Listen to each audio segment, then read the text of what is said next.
दुनिया उड़ाना है क्या? अमेरिका छोड़ेगा तुमको, चाइना छोड़ेगा तुमको? दुनिया उड़ा देगा तो सार्क देश, नाटो देश, यूएनओ देश कहाँ जाएंगे? ये बोल रहा है कि 130 वो उड़ा देगा एकदम, जो 30 मारेगा। ठीक है, हम लोग सुतल रहेंगे, इनका 30 को इंतजार करेंगे, 130 हम लोग सोए रहेंगे। ठीक है, सोने वाला दिन गया बाबू। ठीक है, पढ़ लो, थोड़ा सा इतिहास जान लो कि कितना को है हम लोग के पास। समझ में आया? मिलते हैं तुमको बताएंगे, कभी आएंगे तो घूमने के लिए। गधा कहीं। हर सपने पर विश्वास करो, लो लगा चांदनी का चंदन, मत याद करो मत सोचो ज्वाला में कैसे बीता जीवन, इस दुनिया की है रीत यही सहता है तन बहता है मन, सुख की अभिमानी मदिरा में जो जाग सका है वो है चेतन। चेतन यानी ज्ञान। तो आज का ज्ञान जो है वो पाकिस्तानियों के ऊपर है और हमारे हिंदुस्तान के ऊपर भी, जो सोचा कि आज कुछ नया किया जाए और नए से भारत की शुरुआत हो। थोड़ी पाकिस्तानियों की बीती हुई कल और हिंदुस्तानी का, हर एक हिंदुस्तान का बीता हुआ कल, जो इस देश की मिट्टी के लिए अपने जान तक न्यौछावर कर दिया।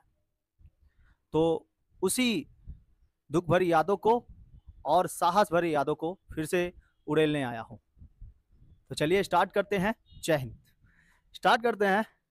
पाकिस्तान सोचता है कि हमारे साथ युद्ध कर लेगा तो जीत जाएगा। ऐसे 4 युद्ध लड़ चुके हैं ऑलरेडी और ऑलरेडी जीत चुके हैं। तो अब चलिए देखते हैं इतिहास पाकिस्तान का, जो हम लोग के भारत से ही निकल कर जन्म हुआ है। तो कहता है कि हमारे ऊपर बरसेगा 130 परमाणु बम। उसकी अभी आगे घटनाएं बताएंगे। 130 परमाणु बम मारेंगे, लगता है कि पूरा दुनिया उड़ाने वाले हैं, है ना, पूरा दुनिया उड़ा देंगे। बाकी सारे देश कहाँ जाएंगे? भारत को चैलेंज करने के लिए 130 बस चैलेंज ही कर सकते हो।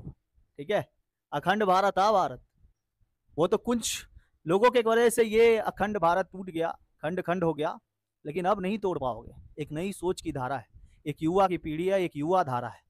ठीक है, तो ये युद्ध हुआ था, याद करिए, 93,000 सैनिकों से लड़े थे और 93,000 सैनिकों को बैठ के 3 महीने तक खाना खिलाया गया था। 3 महीने तक। ठीक है, तब तो नहीं बोले। 3 महीने तक खाना खिलाया गया था, तब तो नहीं बोले। चलिए पढ़ते हैं। ये देखिए, पहला इतिहास समझते हैं 1885 का। ये कांग्रेस की स्थापना हुई थी और 1906 में मुस्लिम लीग की स्थापना हुई थी ढाका में। मुस्लिम लीग, ये नवाब ख्वाजा सलीमुल्लाह ढाका के चौथे नवाब थे और उन्होंने ही क्या किया था, 1906 में मुस्लिम लीग की स्थापना की थी। उसमें मोहम्मद अली जिन्ना जुड़ चुके थे। ठीक है, जुड़ चुका था मोहम्मद अली जिन्ना। ये रहे मोहम्मद अली जिन्ना, यहाँ पर है, यहाँ पर बैठे हुए मोहम्मद अली जिन्ना। ठीक है, एक कायदे आजम है पाकिस्तान के, लेकिन इनको उठा के लेके गया था एम्बुलेंस में, और एम्बुलेंस में ही इनकी मृत्यु हो गई थी रास्ते पर ही। एम्बुलेंस में वो कायदे आजम को उठा के लेके जा रहा है, सोच रहा है गांधी जी जैसा बनेंगे, भारत में गांधी जी जैसा रहेंगे। ठीक है, ये तुम लोग का तो इतिहास है, समझ में आया? तो 1906 में मुस्लिम लीग की स्थापना हुई थी ढाका में, मुस्लिम लीग की स्थापना। और इन लोगों ने उसी समय से मुस्लिम लीग से पता करने लगा कि मुसलमानों को अलग पृथक निवाचक क्षेत्र दिया जाए, अलग अलग अलग किया जाए, अलग किया जाए। जहां कहीं से भी उठ के आता मोहम्मद अली जिन्ना, भाई हमको अलग देश चाहिए, हमको अलग देश चाहिए, अलग देश बना दो मेरे। ठीक है, मतलब मेरा भी पूजा हो किसकी तरह, गांधी जी की तरह, ऐसा पूजा हो, इनकी पूजा होगी वहां पर। ठीक है, पूजा करा जाएगा। तो इस तरीके से इनका ये हुआ। देखिए ये, तो उसके बीच में भारत और पाकिस्तान के बीच में एक लाइन टान दिया गया, जिसको रेड क्लिफ लाइन कहा जाता है। सीरियल रेड क्लिफ ने ये लाइन टाना था 1947 में। 1947 में इस तरह लाइन जब टाला गया तो भारत और पाकिस्तान अलग हो गया। रेड क्लिफ लाइन वो टाना गया था भारत और पाकिस्तान के बीच में। अभी पीओके अलग करता है, लेकिन उस समय रेड क्लिफ लाइन अलग किया था। ये कब टाना गया था? 17 अगस्त 1947 को भारत और पाकिस्तान के बीच सीमा के रूपरेखा को घोषित किया गया और इस तरीके से पाकिस्तान का नायाब हुआ। पाकिस्तान एक नया जन्म हुआ पाकिस्तान का 1947 में। ठीक है, 14 अगस्त 1947, 14 अगस्त 1947, और हम लोग का देश आजाद होता था 15 अगस्त 1947 हुआ था। तो हर बार बोले नहीं थे, मोहम्मद अली जिन्ना बार बार आके यही बोलता, हमको अलग देश, हमारे मुसलमान उधर रहेंगे, मुसलमान उधर रहेंगे। ठीक है, लेकिन जो भारत को चाहते थे मुस्लिम्स, वो इधर ही रह गए।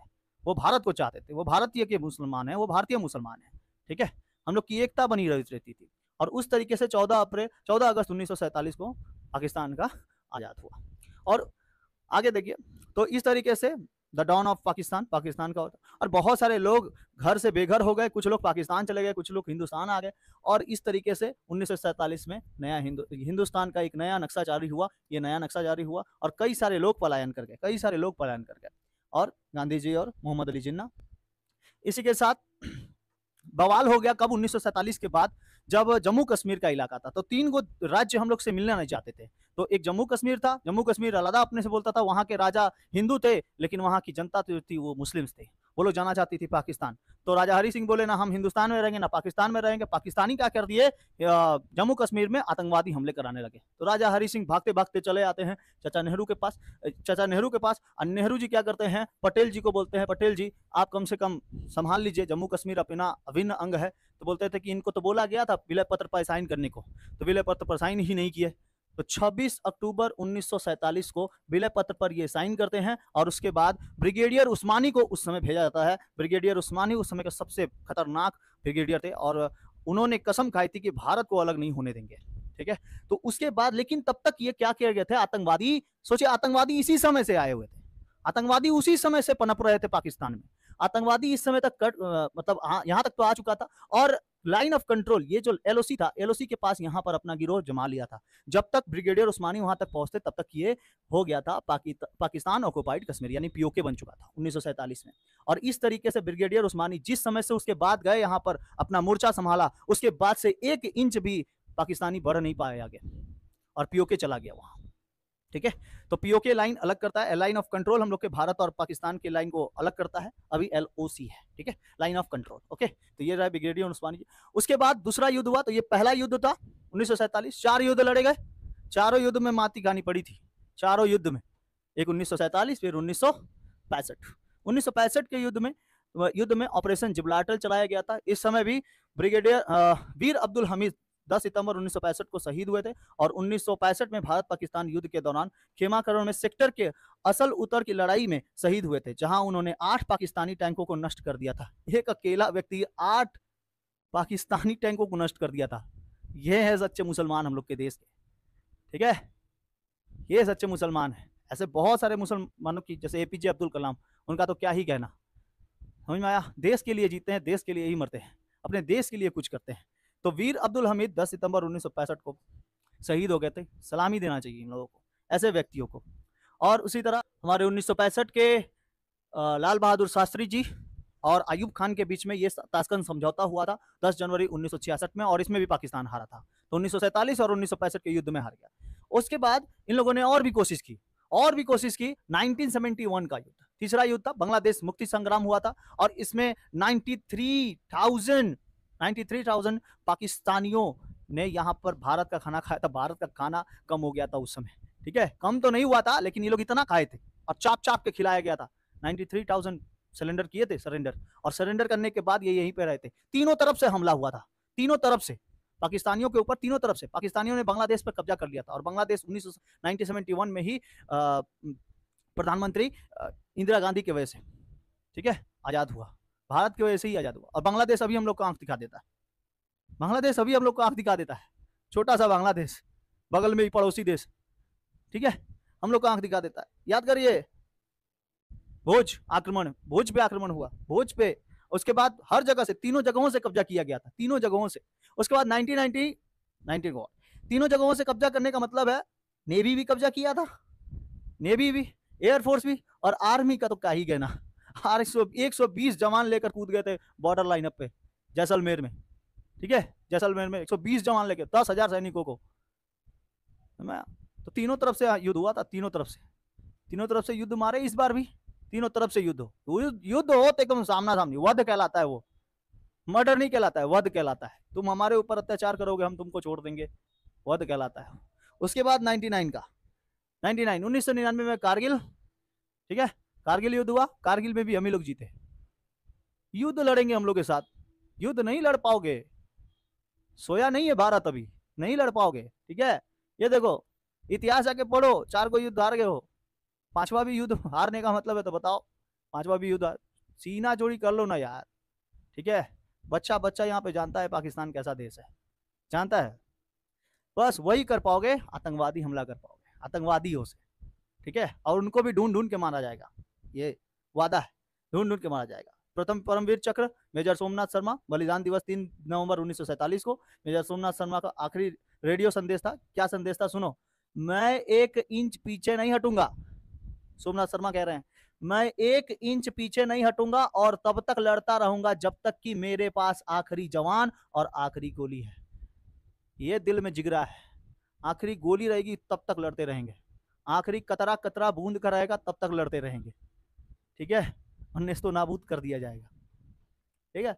अकेला जब टैंकों को मार दिए, हाँ टैंकों से नहीं डरे, तुम तो इंसान हो यार, ठीक है, इंसान हो। तो इस तरीके से हम लोग का 1999 में कारगिल युद्ध हुआ था, उसमें भी हम लोग जीते थे, 4 युद्ध हार गए। 4 युद्ध के बाद इन लोग को संचय नहीं हुआ, तो इन लोगों ने क्या किया, आतंकवादी हमला कराना चालू कर दिया। चलिए आतंकवादी हमला देखते हैं। तो आतंकवादी हमला में भी क्या कराया, 13 दिसंबर 2001 सॉरी 2001 13 दिसंबर 2001 को इन्होंने पार्लियामेंट अटैक कराया।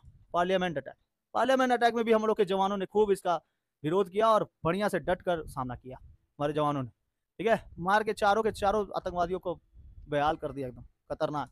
उसके बाद ये पार्लियामेंट अटैक हुआ था, उसके बाद ये मुंबई धमाका हुआ, ये 11 जुलाई 2006 को मुंबई ट्रेन ब्लास्ट कर दिया, और 2008 में मुंबई हमला फिर से 26/11/2008 मुंबई में हमला हुआ। वो तो ऐसे पुलिस ऑफिसर को जय हिंद, जो इतना खतरनाक तरीके से बचा के रखा था हमारे, वो कसाब को पकड़ा गया, और ये कसाब पूरा आया, निहत्ते लोगों को ये भी मारा, निहत्ते लोगों को मार दिया। ताज होटल में अटैक हुआ और खूब मारपीट हुआ, खूब, और बहुत सारे लोगों को मारा, निहत्ते लोगों को मार दिया, ठीक है, कसाब। फिर इसको भी फांसी हुई। 18 सितंबर 2016 को उरी हमला, सोते हुए जवानों को मारा, सोते हुए जवानों को, ठीक है, सुबह सुबह, तो उसका भी बदला लिया जाएगा, उसका भी बदला लिया गया सर्जिकल स्ट्राइक करके। 29 सितंबर को सर्जिकल स्ट्राइक 2016 में उरी हमला, सर्जिकल स्ट्राइक। फिर इसके बाद ये लोग नहीं माने तो और हमला किया, 14 फरवरी 2019 पुलवामा हमला, 40 जवान शहीद, सीआरपीएफ के 40 जवान शहीद हो गए, ठीक है, ऐसे अकेले घुस गए बालाकोट एयर स्ट्राइक, अकेले, अभिनंदन साहब, ठीक है, युवा पीढ़ी के जवान कहलाते हैं, अभिनंदन साहब खुद ही घुस गए और लंका में आग जला के चलाए, लंका में घुस गए थे, बजरंग बली के टाइप के काम किए थे, ठीक है। वो लोग बोलता है कि चाय कैसी लगी, भाई चाय टेस्टी लगी, चाय तुम्हारे यहाँ पे पियेंगे, तुम्हारे यहाँ मेहमान है, पिलाओगे जरूर, मेहमानों का तो स्वागत किया जाता है, ठीक है, तुम्हारा भी यहाँ पे स्वागत होता है बोल के यहाँ पे मार के चले जाते हो, भारत तुम्हारा स्वागत करता है, वसुदेव कुटुंबकम को मानते हैं हम लोग, लेकिन अब नहीं मानेंगे, ठीक है, जिसका ईंट का जवाब पत्थर से देना होगा, ईंट का जवाब पत्थर से। तो इसका भी सर्जिकल स्ट्राइक एकदम खतरनाक। उसके बाद ये अभी 22 अप्रैल 2025 पहलगाम टेरर अटैक, उससे भी नहीं माने तो 22 अप्रैल 2025 को पहलगाम टेरर अटैक, इसमें भी कई सारे जाने गई, निहत्ते लोगों को मारा गया, 26 लोग लगभग मारे जा चुके थे, तब भी मारा गया, धर्म पूछ के मारा गया, धर्म पूछ के मार दिया गया। ये तो भाई आतंकवादियों का धर्म नहीं होता बोला जाता है ना, आतंकवादियों का धर्म नहीं होता है, तो तुमने पूछा कैसे कि तुम्हारा धर्म क्या है, ये क्या है, वो क्या है, जाति धर्म, तुम्हें पूछा कैसे, तुम्हारा अगर कोई धर्म नहीं है तो पूछा कैसे, ठीक है, धर्म नहीं होता तभी ना उसके बारे में नहीं जाता। तो ये आकाए जो बैठे हुए हैं ना पाकिस्तान में या फिर कहीं पर भी लोग बैठे हुए हैं, जो आकाओं जो बैठे हुए हैं, वही लोग इन लोग को सिखा रहे हैं, इसीलिए ज्ञान का होना बहुत ज्यादा जरूरी है। जाति ना पूछो साधु की, पूछ लीजिए ज्ञान। तो यहाँ पे साधुओं की भूमि है, ये संतों की भूमि है, ये वसुदेव कुटुंबकम की भूमि है, ये वीर अब्दुल हमीद की भूमि है, ये भगत सिंह की भूमि है, ये इसको ऐसे नहीं छुड़ा के लेके जा पाओगे, ठीक है, हमला तो होगा, उसका जवाब भी दिया जाएगा।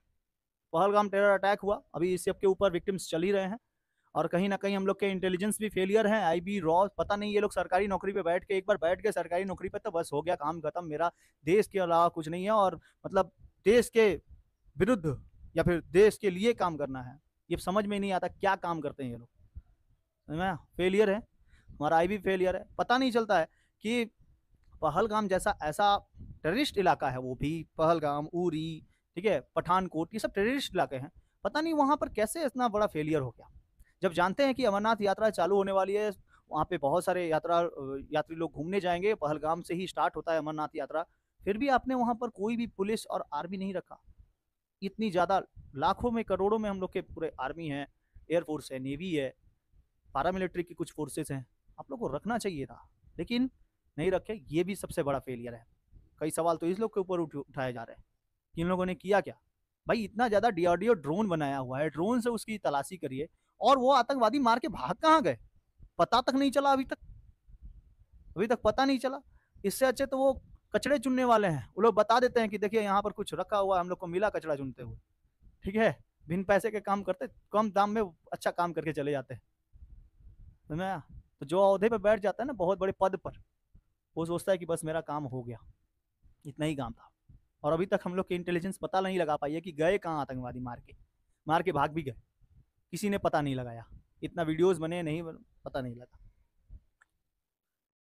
तो आर्मी जैसलमेर, ये लोंगेवाला में, उसके बाद भुज, और यहाँ से नेवी मारी थी आपको 1971, पाकिस्तान, याद करो। और ये पाकिस्तान का रेलवे मिनिस्टर ये बोलता है कि हमारे पास 130 परमाणु बम है, 130 परमाणु बम है, हम लोग दीपावली के लिए रखे हैं 172, 172, 72 निकाल भी दोगे ना डैश डैश के लिए, डैश डैश में भर लीजिएगा, 100 बच जाएंगे हमारे पास, 100, ठीक है। 72 निकाल भी दिए अगर किसी के लिए, तो 100 बच जाएंगे हमारे पास। तुम बोलते 130, हाँ पूरा दुनिया उड़ाना है क्या?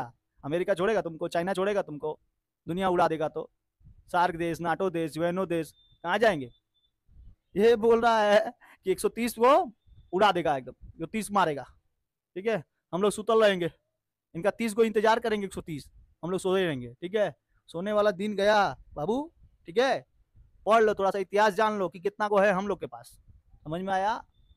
मिलते हैं तुमको, तुमको बताएंगे कभी आएंगे तो घूमने के लिए, गधा कहीं का, ठीक है। तो इस तरीके से युद्ध चल रहा है। अभी धर्मशाला में भी सड़कों पर बहुत सारे पाकिस्तान मुर्दाबाद के झंडे लगाए गए हैं, इन झंडों का भी विरोध चल रहा है। झंडा भी अलग अलग ही अपना भाई, जैसे विरोध हो सके, हम वीडियो से कर रहे हैं, कोई झंडा जला के कर रहा है, कोई झंडा को नीचे फेंक के कर रहा है, ठीक है। ऐसा विरोध कर रहा है, अपना अपना विरोध चल रहा है। तो आज के क्लास में इतना ही तक रहा। जीके जीएस के न्यू बैचेस चालू होने वाले हैं, और क्लास 11 के WBCHSC का बोर्ड का जो पढ़ाई है वो भी चालू होने वाला है 14 मई से। आई थिंक आपको ये वीडियो समझ में आया होगा। मिलते हैं नेक्स्ट क्लास में।